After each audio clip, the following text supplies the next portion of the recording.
Finally IGNOU की तरफ से दिसंबर 2026 एग्जाम के लिए टेंटेटिव डेट शीट रिलीज कर दिया गया है। ये इग्नू की तरफ से पहला टेंटेटिव डेट शीट है जो दिसंबर 2026 एग्जाम के लिए रिलीज किया गया है। ये वाली डेट शीट ओडीएल और ऑनलाइन दोनों ही मोड के लिए होने वाली है। तो अगर आपने एडमिशन ओडीएल मोड में लिया था या फिर ऑनलाइन मोड में लिया था तो ये डेट शीट आपके लिए है। इस डेट शीट के पीडीएफ का लिंक आपको वीडियो के डिस्क्रिप्शन बॉक्स में मिल जाएगा। तो इस डेट शीट में जितनी भी इंफॉर्मेशन दी गई है उन सभी इंफॉर्मेशन के बारे में हम आज की इस वीडियो में बात करेंगे। तो ये डेट शीट आपकी 19 अगस्त 2026 को रिलीज की गई है और इस डेट शीट के पहले नंबर में बताया गया है कि आपकी जो दिसंबर 2026 एग्जाम के लिए जो एग्जाम फॉर्म की पोर्टल है वो जल्द ही ओपन कर दी जाएगी। हम यहाँ पे दिसंबर 2026 एग्जाम के लिए एग्जाम फॉर्म की बात करें कि ये कब तक आएगी, तो ये आपके सितंबर मंथ में देखने को मिल जाएगा। फिर यहाँ दूसरे नंबर में एग्जाम फॉर्म फिल करने की कंडीशन आपको बताई गई है कि किन किन कंडीशन में आप एग्जाम फॉर्म फिल कर सकते हैं। पहले पॉइंट में हम बात करें तो आपकी जो एडमिशन की वैलिडिटी है वो वैलिड होनी चाहिए, यानी कि आपकी प्रोग्राम की वैलिडिटी एक्सपायर नहीं होनी चाहिए। अगर एक्सपायर हो गई है तो आप एग्जाम फॉर्म फिल नहीं कर सकते और आप उसकी एग्जाम नहीं दे सकते। फिर यहाँ दूसरे पॉइंट में बताया गया है कि जितने भी सब्जेक्ट्स के लिए आप एग्जाम देने जाएंगे उतने ही सब्जेक्ट्स के लिए आपके असाइनमेंट सबमिट होनी चाहिए। फिर यहाँ पे दूसरे के तीसरे पॉइंट में ये बताया गया है कि आपकी जो प्रोग्राम की मिनिमम टाइम ड्यूरेशन है वो कंप्लीट होनी चाहिए, तभी आप एग्जाम फॉर्म फिल करके अपना एग्जाम दे सकते हैं। इसका कहने का मतलब ये हुआ कि जैसे अगर आपने किसी ईयरली बेस्ड प्रोग्राम में एडमिशन लिया है तो वहां पे आपकी जो मिनिमम टाइम ड्यूरेशन होती है वो 1 साल की होती है, तो वो 1 साल कंप्लीट होनी चाहिए तभी आप एग्जाम दे सकते हैं। जैसे अभी हम बात करें तो जुलाई 2026 सेशन के लिए एडमिशन चल रही है, तो यहाँ पे अगर किसी ने ईयरली बेस्ड प्रोग्राम में जुलाई 2026 सेशन में एडमिशन लिया होगा और वो चाहते हैं कि हम दिसंबर में एग्जाम दे दें, तो वे सभी स्टूडेंट्स यहाँ पे एग्जाम नहीं दे सकते क्योंकि दिसंबर तक उनके जो मिनिमम टाइम ड्यूरेशन है 1 साल की वो कंप्लीट नहीं होगी, केवल 6 महीने ही कंप्लीट होंगे, इसलिए वो अपना एग्जाम दिसंबर में नहीं दे सकते। उनको अपने एग्जाम देने के लिए 1 साल का वेट करना पड़ेगा जो उनकी जून 2027 में कंप्लीट होगी। फिर यहाँ हम तीसरे पॉइंट में बात करें तो आपकी जो एग्जाम क्लास होते हैं उनकी कंडीशन बताई गई है कि किन किन कंडीशन में उन एग्जाम्स को क्लास नहीं माना जाएगा। यहाँ पे इग्नू में एग्जाम क्लास का मतलब ये होता है कि जैसे आपके 2 या फिर 2 से ज्यादा सब्जेक्ट्स के एग्जाम एक ही डेट पे पड़े और एक ही सेशन में पड़े, तो इस कंडीशन को यहाँ पे क्लास माना जाता है। जैसे यहाँ पे हम बात करें तो ये 2 कोर्स कोड हो गई या फिर 3 कोर्स कोड हो गई, इनके एग्जाम सेम डेट और सेम सेशन में पड़े तो इस कंडीशन को इग्नू क्लास मानता है और इस सिचुएशन में आप केवल एक ही एग्जाम दे सकते हैं और बाकी सब्जेक्ट्स के एग्जाम आपको स्किप करना होगा। उन सब्जेक्ट्स को अगले टर्म एंड एग्जाम में क्लियर करना पड़ेगा आपको। तो यहाँ क्लास के लिए कुछ पॉइंट्स दिए हुए हैं, इसके बारे में हम बात करते हैं। जैसे पहले पॉइंट्स में ये बताया गया है कि यहाँ पे सब्जेक्ट्स की ग्रुपिंग की गई है, जैसे ग्रुप 1 से लेके ग्रुप 6 तक इनके जो एग्जाम होंगे, जैसे ग्रुप 1 में जितने भी सब्जेक्ट्स हैं तो उनके जो एग्जाम होंगे वो सेम डेट और सेम सेशन में ही होंगे। तो इस वजह से अगर आपका कोई सब्जेक्ट्स क्लास होता है तो इग्नू उसको क्लास नहीं मानेगा। फिर यहाँ दूसरे पॉइंट में यह है कि किसी सब्जेक्ट्स में आप फेल हुए थे और वो उसके एग्जाम की डेट यहाँ पे अगर क्लास हो रहे हैं तो उसको भी इग्नू यहाँ पे क्लास नहीं मानेगा, उसके भी डेट्स में कोई चेंज नहीं किया जाएगा। तो यहाँ पे इन कंडीशन को छोड़ के अगर आपको लगता है कि फिर भी आपके जो एग्जाम है उनकी डेट क्लास हो रही है तो फिर आप इस वाले ईमेल आईडी जो कि है datesheet@ignu.ac.in पे मेल कर सकते हैं 29 अगस्त 2026 तक। फिर यहाँ चौथे नंबर में हम बात करें तो चौथे नंबर में ये बताया गया है कि यहाँ पे जितने भी प्रोग्राम के कोर्स कोड दिए गए हैं इनके जो एग्जाम होंगे वो MCQ बेस्ड होंगे जो आपकी OMR सीट पे होती है। तो यहाँ राइट साइड में आपको ये सारे ही कोर्स कोड के ऑप्शन देखने को मिल जाएगी। यहाँ पे जितने भी कोर्स कोड है इन सभी का एग्जाम आपकी जो होगी वो MCQ बेस्ड होंगी। जैसे फिर यहाँ 4 के दूसरे नंबर में ही बताया गया है कि जून 2024 एग्जाम से प्रोग्राम कोड है जैसे CRD, PGDRD और MARD, इन प्रोग्राम्स के एग्जाम की आंसर आप हिंदी और इंग्लिश के साथ साथ बंगाली भाषा में भी लिख सकते हैं। और नीचे यहाँ पे सारे ही कोर्स कोड दिया गया है जिनके एग्जाम आप बंगाली भाषा में लिख सकते हैं। फिर यहाँ नीचे नोट 1 में ये बताया गया है कि आपके जो ये 4 कोर्स कोड है ये बेसिकली MSc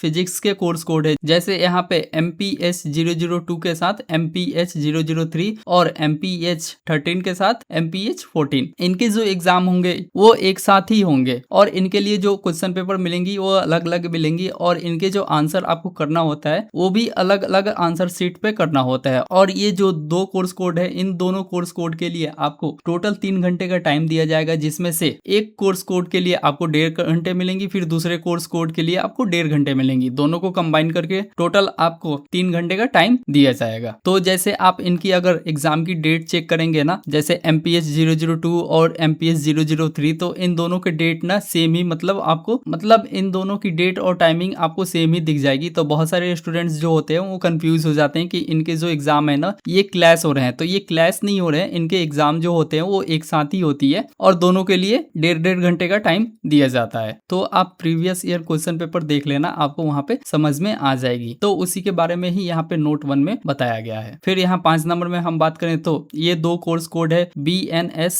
41 और 42, तो इनके जो एग्जाम होंगे वो डिस्क्रिप्टिव पैटर्न में होंगे। फिर यहाँ 6 नंबर पॉइंट में बताया गया कि नीचे यहाँ पे जितने भी ग्रुप्स दिए हुए हैं, इन ग्रुप्स में जितने भी एग्जाम है इनके एग्जाम सेम डेट और सेम सेशन में ही होंगे और उसको चेंज नहीं किया जाएगा। तो यहाँ पे आप ये ग्रुप देख सकते हैं। जैसे उसके बाद यहाँ पे सबसे लास्ट में आपको अपने एग्जाम की डेट देखने को मिल जाएगा। जैसे इग्नू के जो एग्जाम होते हैं वो 2 सेशन में होते हैं। पहली जो सेशन होती है वो मॉर्निंग सेशन होती है, जिसकी टाइमिंग होती है सुबह 10 बजे से लेके 1 बजे तक, और दूसरी जो सेशन होती है वो इवनिंग सेशन होती है, जिसकी टाइमिंग होती है दोपहर के 2 बजे से लेके शाम के 5 बजे तक। तो यहाँ पे हम दिसंबर 2026 टर्म एंड एग्जाम की बात करें तो यहाँ पे जो एग्जाम स्टार्ट होंगे वो 25 नवंबर 2026 से स्टार्ट हो जाएगी। जनरली जो दिसंबर के एग्जाम कंडक्ट होती है वो दिसंबर मंथ से ही होती है, लेकिन इस बार डेट लगभग 1 सप्ताह पीछे कर दिया गया है। यहाँ पे जो आपके एग्जाम है वो आपके 25 नवंबर से ही स्टार्ट हो जाएगी। तो यहाँ पे लेफ्ट साइड में जो एग्जाम की डेट दी हुई है वो आपकी मॉर्निंग सेशन है और राइट साइड में जो एग्जाम की डेट दी हुई है वो आपकी इवनिंग सेशन है। और यहाँ पे हम दिसंबर 2026 एग्जाम के आखिरी एग्जाम की बात करें तो ये आपकी 13 जनवरी 2027 में खत्म हो जाएगी। फिर यहाँ नीचे भी कुछ पॉइंट्स दिए हुए हैं, जैसे ये जो प्रोग्राम कोड है जैसे BLIS हो गया, MLIS हो गया, तो इनके प्रैक्टिकल एग्जाम के बारे में बताया गया है कि इनके जो प्रैक्टिकल एग्जाम होंगे इसके लिए आपको अपने रीजनल सेंटर से कांटेक्ट करना है। आपके रीजनल सेंटर वाले ही ये फिक्स करेंगे कि आपकी जो प्रैक्टिकल एग्जाम होगी वो किस डेट को होगी और कौन सी जगह पे होगी। और सबसे नीचे यहाँ पे आपको 2 डिस्क्लेमर देखने को मिल जाएगा। तो आज की इस वीडियो में बस इतना ही। अगर वीडियो आपको पसंद आया होगा तो वीडियो को लाइक कर देना और हमारे यूट्यूब चैनल को सब्सक्राइब कर देना।